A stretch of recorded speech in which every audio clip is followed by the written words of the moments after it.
in our pursuits, we need to be able to care deeply about the thing. Meaning, if I'm writing books, I better care about the process of writing. But if writing is the sole way I see myself and my identity, and that is it, then again, I'm going to be fragile and not resilient. So part of pursuing the thing is being able to see your whole self pursuing the thing and seeing how it fits into your life and not just kind of narrowing yourself into, I am a writer, I am a runner, I am a whatever it is, but instead seeing the complexity along the way, which again makes you more resilient.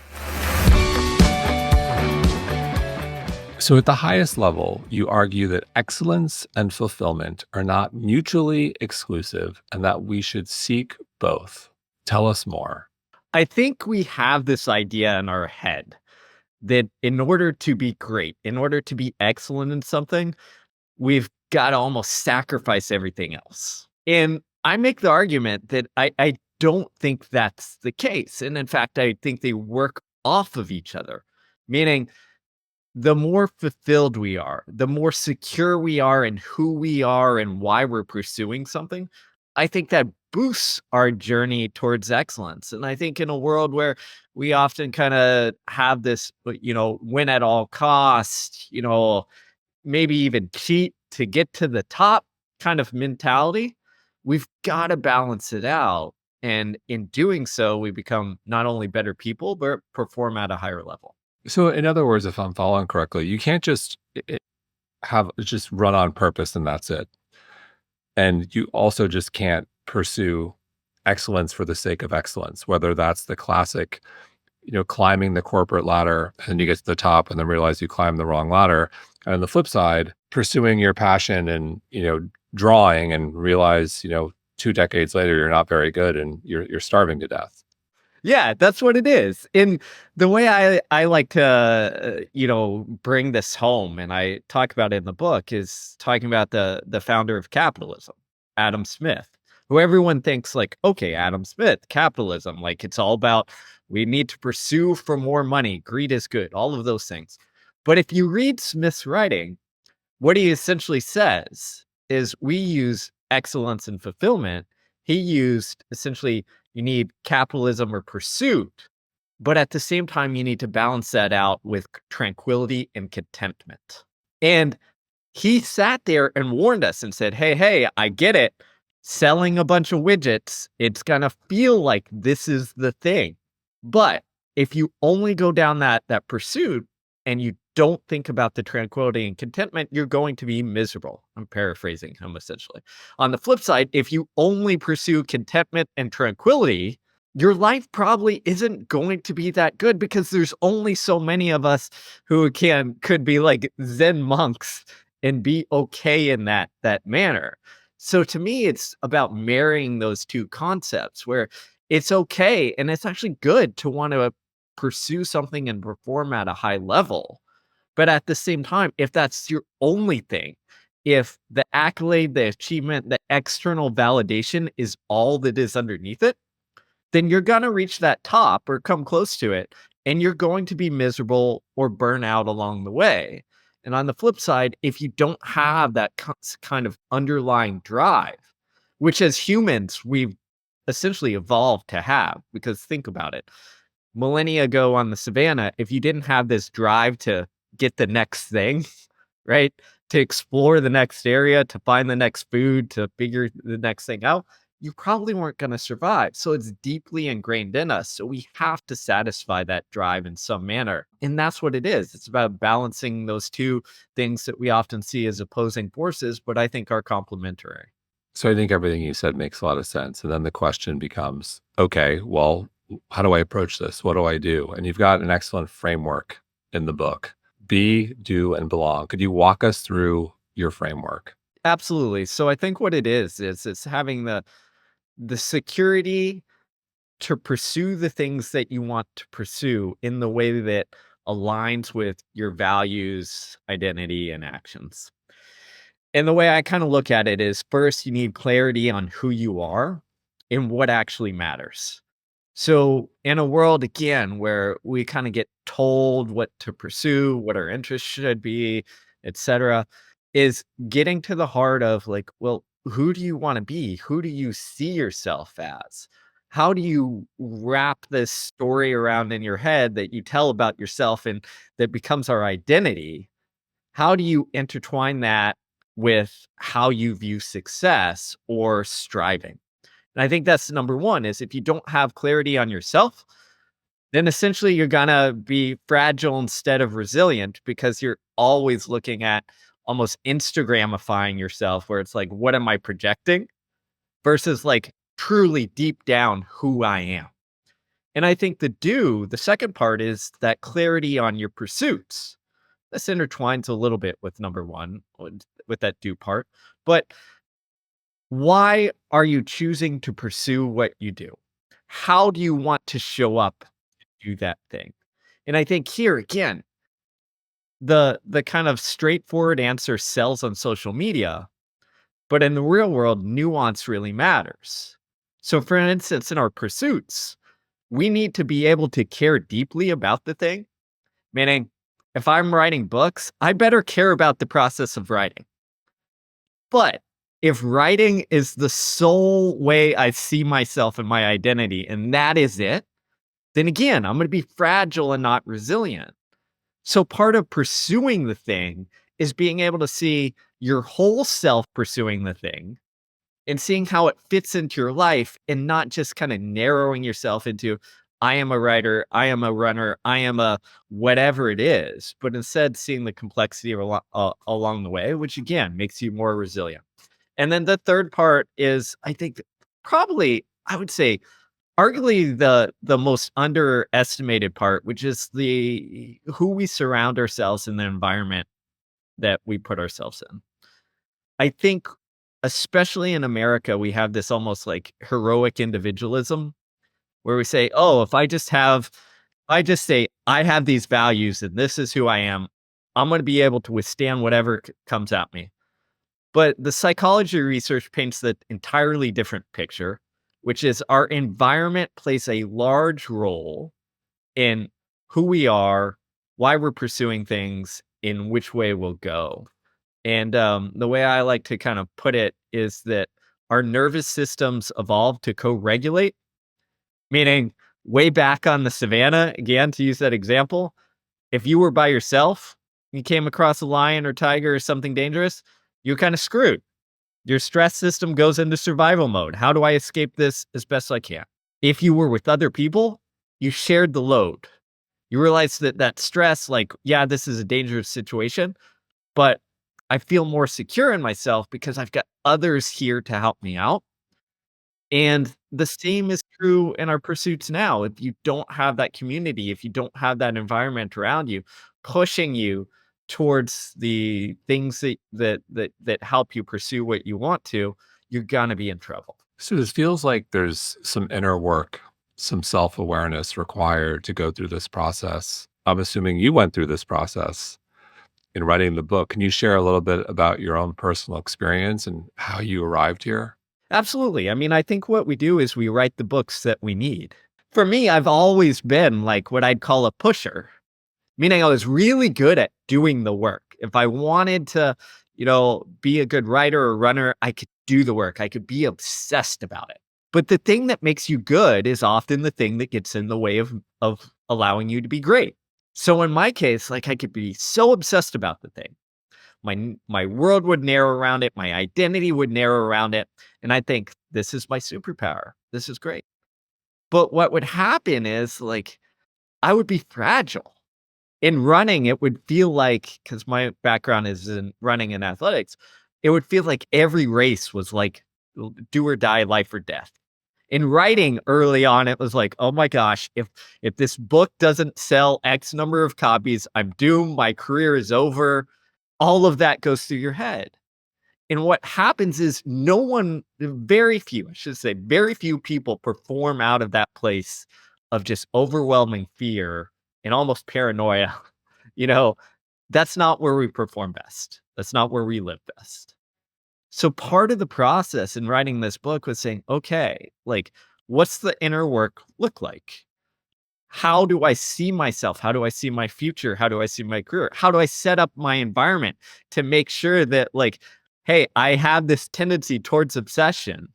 How do I have things that pull in the other direction that say, hey, Steve, you got to be okay. You got to let go. You got to be able to diversify yourself instead of seeing yourself narrowly. So all the things that I write about, most of them are struggles that I've had or struggles that people I've worked with or coached have had, because it's the human condition. So if I think of most people I know who are successful, whether they're elite athletes, entrepreneurs, people very successful in business, I do think there's some degree of obsessiveness of excellence. There's work ethic. I'm sure luck was always a variable. So how do you think about if that's a necessary ingredient for quote unquote success, with those being the measures, what do we need in the rest of our life to make sure it doesn't ruin us? I think that's the key because here's what it is. So I spent a long time working with elite athletes. It's what I got my career started in. And what I quickly realized is when I was coaching Olympic level runners, is my job essentially was they were already motivated. They already had that obsession as you talked about. My job was essentially to make sure that obsession didn't lead them to do dumb things. Right?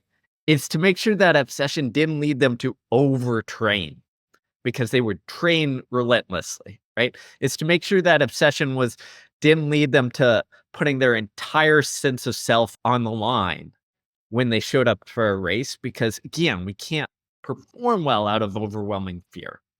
And I think the same applies to the rest of us. And I'd argue that the research backs this up. So when you look at that, and the rest of our life, if you're one of those who's like very driven, then you need to figure out, how do you have other things in your life that give you meaning?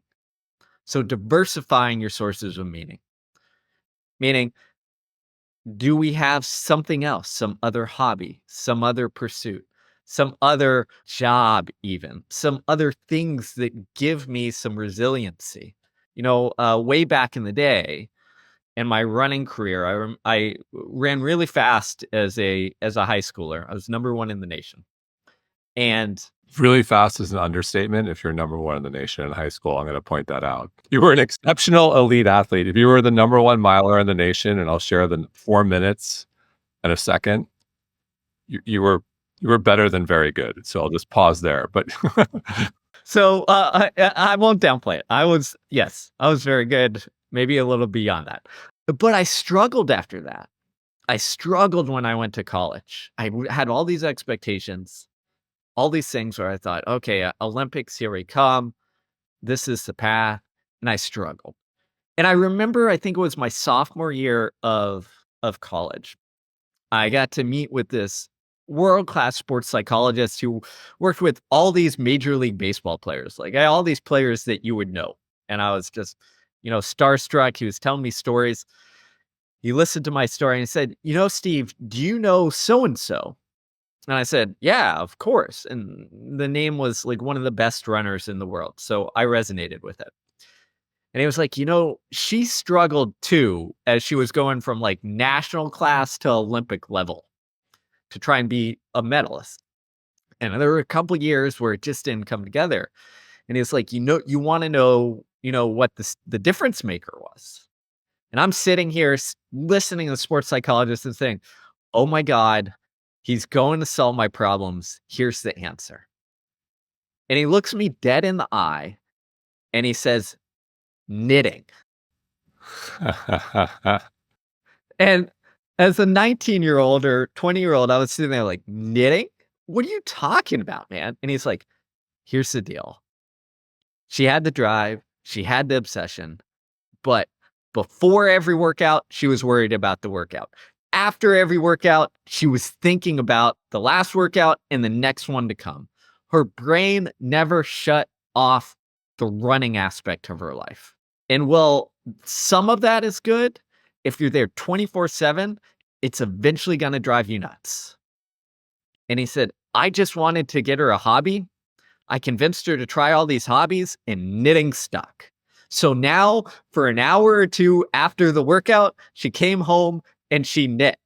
And then a couple days a week, she joined her ladies knitting group and like conversed on something that wasn't about sport. In that brief little moment, allowed her to kind of take that pressure down just a little bit and diversify her interests just a little bit that allowed her to free herself up. Now, of course, as a 19-year-old, I did not take up knitting and I blew off the information, even though it was coming from someone who knew better. But it turns out that the research backs this up. If you look at Nobel Prize winning scientists compared to scientists who are a rung or two below, the Nobel Prize winning scientists tend to have more hobbies or outside interests than those a rung or two below who tend to be more singularly focused on the science. And I think that goes against our common, ideal that is like, oh, everybody needs to be all in all the time. So the point is, you asked me, how do you set up your life? I think part of it is diversifying your life just enough so that there's other interests, there's other support groups, there's other things that allow you to step away just a little bit from the thing, because that allows you to recharge. And when you practice or do the thing that you care about the most, then you're bringing your full energy and attention to it without all the baggage that comes if it's the only thing in your life. So it's the mental fatigue that catches up. Absolutely. I can't help but think. So we just recently took our girls to the NCAA women's final in basketball, and what a tremendous game and just amazing experience for girls to see women at that stage. And so I can't help but think of Paige Buckets, an unbelievable story in terms of the adversity she faced with two very serious injuries, coming back for her last year and winning. And she's very religious. She really is I would say, devout Christian. And I think of spirituality, whatever that looks like. And I'm probably going to generalize, but there are many elite athletes who have who are devout. What's your take on that as a superpower, if you will, for athletes and letting go for their mental and emotional well-being, religion? I think it's spot on, because here's the deal is what it does. I mean, it does many things, but what it does in the context of sport and performing is it zooms you out. It allows you to take some of the load off, because you realize that this sport is important to you, you care about it, but there are much bigger things in the world, right? It also allows you to kind of zoom out and say, okay, win or lose, whatever happens, I still have this thing in my life that grounds me that is more important than the game itself. And this is why you see athletes, whether win or lose, they often afterwards, what do? They thank God or talk about their faith as a way to either, bring their ego down a little bit when they win, or to bolster their sense of self and like put things in perspective when they lose. And there's research on this, both in a spirituality standpoint, that shows that when we have a purpose that psychologists call self-transcending, meaning it's bigger than ourself. It's not just I want to win because I want the money or fame or what have you, but it transcends ourself, which often is where spirituality or religion comes into. It allows us to handle more discomfort and bounce back quicker from setbacks or losses. And that's, again, if you're religious or spiritual, I think it's a wonderful way to kind of ground yourself and have a kind of side benefit of performance enhancement in pursuits that you care about. I wholeheartedly agree. I think it's fascinating, specifically this idea of spirituality for performance. Because I think whether you're an athlete or you're an entrepreneur, whatever it is you're pursuing, I would argue that having a spiritual practice, there's a performance. Like there's a performance aspect. So even if you're not necessarily sold, like you could argue like for your children or what have you, like this is important. If you want your child or whoever, if you want to perform at a high level, I almost need to prescribe you spirituality. Yeah. I mean, so it sounds like so strange talking about it in these ways, but I think it makes sense. And it here's the other thing. I'm going to take us all the way back to history here. Is if you look at and study and talk to historians, especially if those around looking at ancient Roman and Greek battles, is what happened in wars, what did they all talk about before? What did all their rituals and routines include? Some sort of spirituality, again, different because Roman and Greek gods, some talk of fate. And there's all sorts of research from history that tells us like the one of the reasons is it was performance enhancing, meaning It's a PED, it's a performance enhancing drug, spirituality. it is, but it's like you go in if you go into war and you realize, okay, I have this fate, these signs from God, this whatever behind me, it allows you to have more courage, right? Than you would if you sat there as a human and realized, oh my gosh, I'm about to run into battle with a sword and some crappy armor to, face my demise. And whether we, like to talk about it or in those domains or not, I think it's one of the benefits of it as well is like we've got to accept that like, hey, if you have something bigger than yourself, it's going to make you handle pain and discomfort a whole lot better than if you don't. I'll cite, you're probably around my age, a favorite from the 80s, the Blues Brothers. We're on a mission from God. Uh, John Belushi. uh, And I'm going to give you one more on this, but if you look at that's great. You cite John Belushi. I'll tell you, if you look at the work at Viktor Frankl, Holocaust survivor, yes, man, search for meaning. Yeah. exactly. What does he talk about? What is his whole work? Meaning, which often could come from a spiritual thing, but he essentially said like, hey, when you looked at those who survived in the Holocaust, again, there's research on this, is that like we need something bigger to grasp onto. And if we have that, he has all these famous quotes, but if we have that, like the extremely difficult becomes a little bit more manageable, even in the most horrendous situations. Yes. And so coming back to elite athletes and your work there, what else can us normals, so to speak, learn from them? What do they do well? I think, one of the things here is that we have this misconception that elite athletes have this like impervious ability or strength or resilience or toughness and don't feel fear or stress. And it's just not true. It's just not. I remember several years ago sitting in front of some of the best marathoners in the world and asking them essentially, during your marathons, which you're paid to do, this is your profession, you care a lot about it. Does the thought ever cross your mind to like, you see the porta potty and think, oh, I'm going to go duck in that and hide and not come out? And every hand goes up, right? Everyone's like, oh, yeah. I think about going in the porta potty and hiding. I think about, seeing that pothole on the ground and stepping in it and like being like, oh, I'm injured. I can stop this race. And the point is this is what we all experience fear and stress.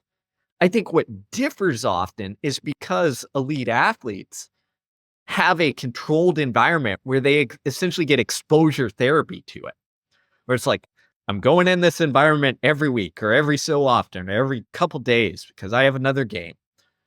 That exposure allows you to have the opportunities to learn to navigate it. And if you look at the research, what generally happens is elite athletes figure out how to switch their experience or their assessment of stress away from seeing it as a threat, meaning something dangerous, something to fear, something that is like going to put me down, and more so to see it as a challenge, meaning it is an opportunity. I'm going to put myself in the arena. I might succeed, I might not, but I'm going to learn something about myself and my skill, which is going to allow myself to come forward. So I think when we look at that, it's like in our everyday exposures for people is A, I would say, how do you find opportunities to almost get that exposure, that stress exposure inoculation where you're getting in the arena saying, here's an opportunity to learn a little bit about myself and to adapt to stress. And then the other thing that I think elite athletes do really well, and it ties back to something that we talked about earlier, is they are masterful storytellers. Meaning, when failure hits, when they lose a game, they're able to tell a story that allows for that resilience and growth to happen. Meaning they don't internalize, I lost this game, so I must suck at basketball, right? Or, in the example you gave earlier on Page Buckets there is, I got injured, I'm never coming back, right? They internalize it as, here's a setback. How am I going to learn from it? How am I kind of come back stronger and grow from it? And I think that is one of the key separations or one of the key things that you can learn as an athlete that transcends into normal life. Jason Walkup here, founder and co-CEO of mindbodygreen and the host of the mindbodygreen podcast. Please subscribe. You'll never miss a show and you won't regret it. Well, what's interesting there, and I hear this from athletes and also entrepreneurs, is there's like two switches for some of them. Let's say there's an obstacle or there's adversity, there's loss. Some of them are so their narrative, their internal dialogue is so negative. I'm bad, I'm terrible, and it causes them to work harder. Ultimately, they may end up being great at whatever it is, but they struggle with their happiness. And then the flip side is the more positive spin, where they tell themselves a story about what they could have done better, or let's look at the bigger picture. And they also have a very successful outcome. But I think the people who have sort of the positive self-talk, if you will, are a little bit happier with the end result, whereas the folks who are a little bit negative in their self-talk, who are equally successful, maybe a little bit less happy than the initial group. What's your take on those two different paths? Because both are successful. Yeah, you're spot on. I call it the kind of like Michael Jordan approach. What's your take on Michael? Incredibly successful, right? But if you look at and you talk to people in the NBA and coaches like I did, what did he do? He internalized this almost like negative self-talk to a degree because like he thought everybody was like slighting him, even though he's the best in the world, right? It's like, oh, my high school coach didn't select me. I remember talking to George Karl, the coach of this Seattle Supersonics. One year they faced him in the finals, and George Karl is like, Michael Jordan like made up all these things that I didn't actually say. Like I said a couple things that were like, a little bit critical, but he made up all this stuff to create an internalization of like, George Karl is the worst, his team hates me, blah, blah, blah. And it's that fuel of like almost like doubt and insecurity that he created to perform at his best. And again, I don't know Jordan, incredibly successful, but what I would say is that ties into a little bit of that entrepreneur, that athlete who looks at the slights and the negatives and might be able to make it at the highest level, but does through a little bit of like fear and insecurity, which most of us aren't Michael Jordan. And for most of us, I think it'll get in the way. And I would argue even with Jordan, after his career was done, it probably did get in the way because as a executive, like he was playing as athletes, and essentially humiliating them, which probably didn't help them perform, right? So the point is this, I think you're spot on these two paths. And the key distinction is people often kind of say, oh, well, they're super successful using this fear as this underlying driver, is insecurity as this underlying driver. But going back to what I talked about earlier, it's kind of going down that Adam Smith path of like all striving with no balance of tranquility or contentment. And when we do so, again, for the vast majority of us, it will catch up eventually. Maybe it doesn't catch up in performance, but it leaves us never satisfied. it leaves us never able to enjoy the aspects that we had or that we've gained from our success. And I think the flip side is, to counter Jordan is we rarely talk about kind of the people who do it in a quiet, more like non-verbose way, maybe like a Tim Duncan who just shows up, who just showed up for years and is like, well, put in the work.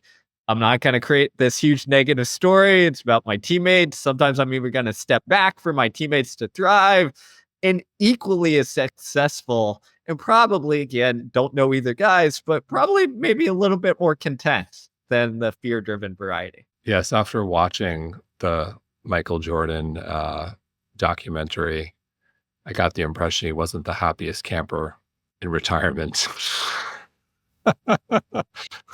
But that's what it is, because like if you never have that like thing, if you're always driven by that fear, that insecurity, whatever it is, that negative voice in your head that is telling you, I'm not good enough, I got to still prove myself, etc., is what happens is like it's really hard to turn it off. And if you talk to people who know Jordan, what do they tell you? They said, he will, the same way he competes on the basketball court is the same way he'll compete in, cards with his family, right? And what we know from research, again, research I've studied this, is there's a very significant but important difference between what we'd call hyper-competitive and like, I forget the phrase they use, but essentially more constructive competitive, meaning you can still have the same drive, the competition, et cetera, but the hyper competitive cannot shut it off. And if we can't shut it off, eventually it consumes us.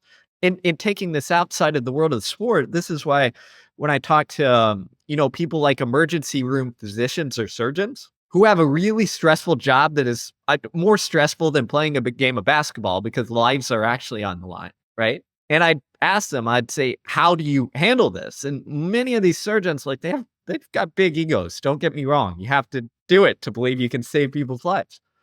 But many of them told me and said, Steve, the most important time is from when I leave the hospital, when my shift is over, and I drive home and I step foot in that house, in my house, to see my family and kids and stuff. Said, on that drive home, I have to have some way to process and switch out of surgeon hero mode and into family dad mode, different something. Because if I bring that with me, life is going to be horrible, and I'm not going to have a good, I'm not going to be able to sustain my actual practice in surgery.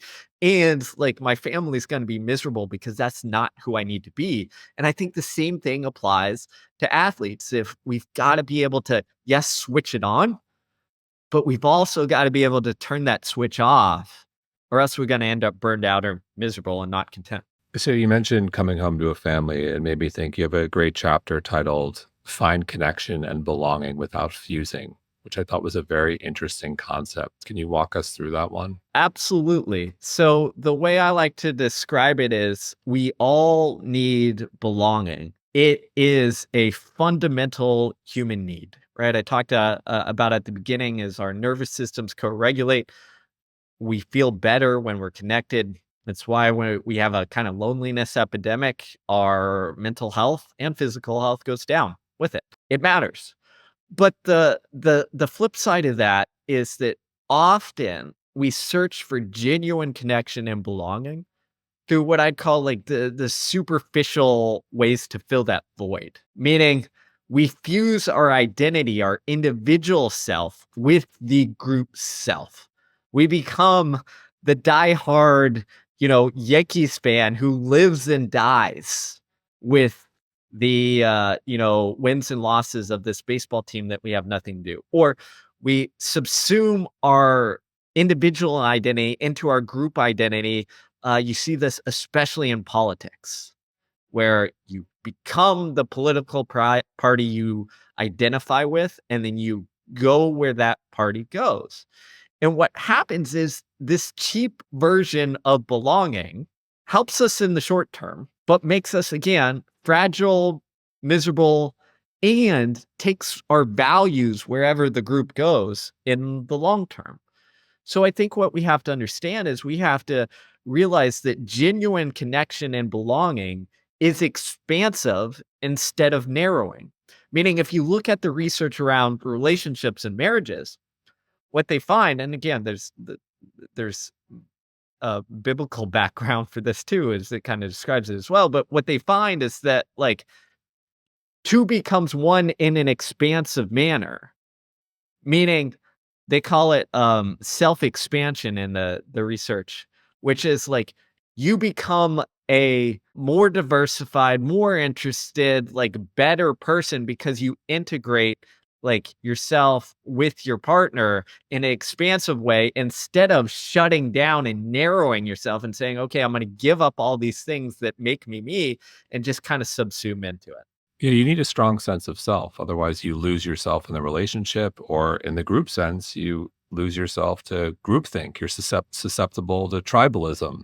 And I think this runs rampant in the age of people who are lonely and find themselves on, internet forums. That's it. And the research that I love to pull out from this is like if you look at the research around gangs, is what it shows is that the reason gangs often thrive is they thrive in areas where people feel, again, insecure, don't have financial security, don't have hope or direction. And gangs give them just a little bit of like this fake belonging that makes them say, okay, I'm going to forget about maybe all the morals, ethics, values that I thought I had. And I'm just going to go with the group because it fills this void a little bit. And I think the same applies when you look at, we'll call it online gangs or tribalism, is you kind of throw that away because you have this deep feeling of loneliness. And you're like, okay, being on this internet forum fulfills that in a small way. It sounds strange, but again, the research backs this up. It fulfills this in a small way. So I'm going to ditch my individual values, ethics behind and just go where this group goes because like this makes me feel a little bit less lonely. And this is why in our modern age, like the loneliness epidemic is so damaging, not only on an individual level, but also on a group level, because it makes us susceptible for this increased tribalism and stop seeing people for, who they are. Yes. And, it makes me think of kids and the outsized impact adults have, their peers have. How do you think about everything we've discussed? Mindset, purpose, ability to deal with adversity, all the good stuff we just went over. How do you think about cultivating this with children? I think this is the $1,000,000 question. And I've got 2 under 2, so I'm the wrong person to ask on how to apply this exactly. But no, I spent my early career coaching high school and then college kids. And it was one of the most valuable things I could experience because what I got to see is like from the zoomed out perspective of like the impact that parenting had or different styles of parenting had on kind of these kids' development at often some very crucial time periods, right? High school is crazy for kids. They're identifying their sense of self. They're trying to figure out who they are. But here's what kind of a combination of my experience and research tells us is that if we want to develop some of these resilience or mindsets, we've got to be able to instill and more important than talk, show our kids like the values that matter. When I was a coach, I always get these both in high school and college, I get these parents who'd come up and be like, I tried to tell little Johnny and Susie X, Y, and Z. They just don't listen. And I'd always counter with, no, they're listening. And more important, they're observing. They might not internalize it right now, but I'm going to tell you, as someone who did this for 10 years and watch, is at some point, those seeds are going to flourish and they're going to reflect on those and they're going to be like, oh, okay, here's what it is. Here's how I'm following these things.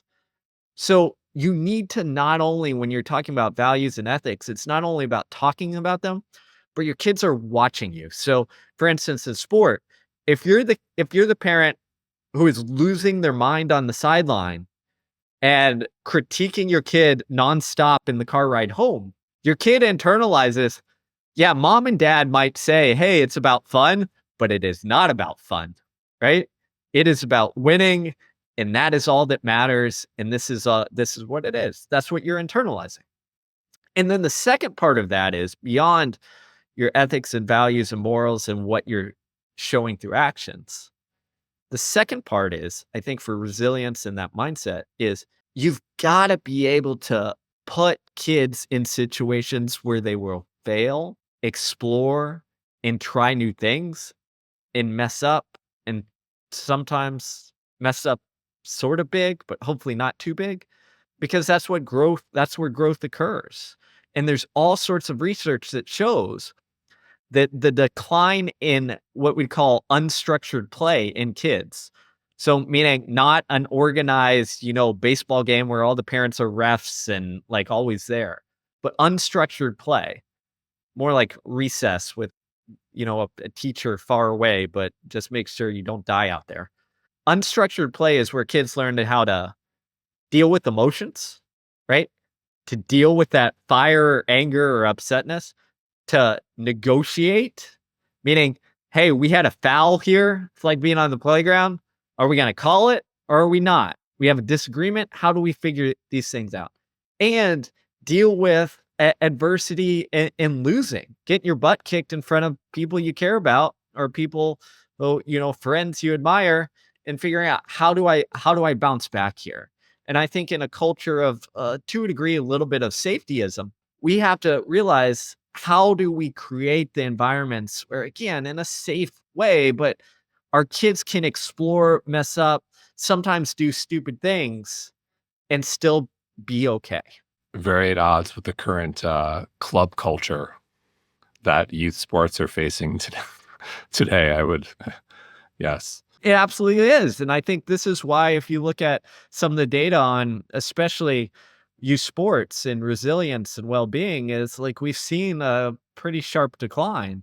And I think part of the reason is because, well, like we've gone all in on this like club culture, as you said, which doesn't develop some of the things. And in fact, if you look at the research on even those who make it to the highest level, there's been a number of studies on this. Overwhelmingly, they show that a little bit of, delayed specialization actually helps. So not going all in on the club culture too early in most sports. And then B, most importantly, is there's a whole research around talent needs trauma. And this is a lowercase t trauma, not an uppercase. But what they essentially mean is like those who made it at the highest level face some sort of adversity growing up. Meaning maybe they got cut from the team. Maybe they weren't the starter and had to figure it out. And if you face those early on, you're going to develop resilience. You're going to figure out how to cope with it, because eventually, even the most talented athletes on the planet or talented individuals, they're going to face a point. They're going to come face to face where, like, I'm not good enough. I need to figure this out. If they experience that early, they develop more coping skills. If they experience it later, it becomes this huge, overwhelming threat to their identity. And like, I'm not good enough. Oh my God. Like, how do I handle this? And I don't have the resources. So for parents out there, like, we want them to essentially fail and struggle at some point. And it's much bigger than sport. This is about life. That's what I love. It's not, you're not training your child for the Olympics or to be an elite athlete. These are life lessons that will stay with you forever. Exactly. And again, my wife is an elementary school literacy specialist. So she spends her time, teaching kids how to read.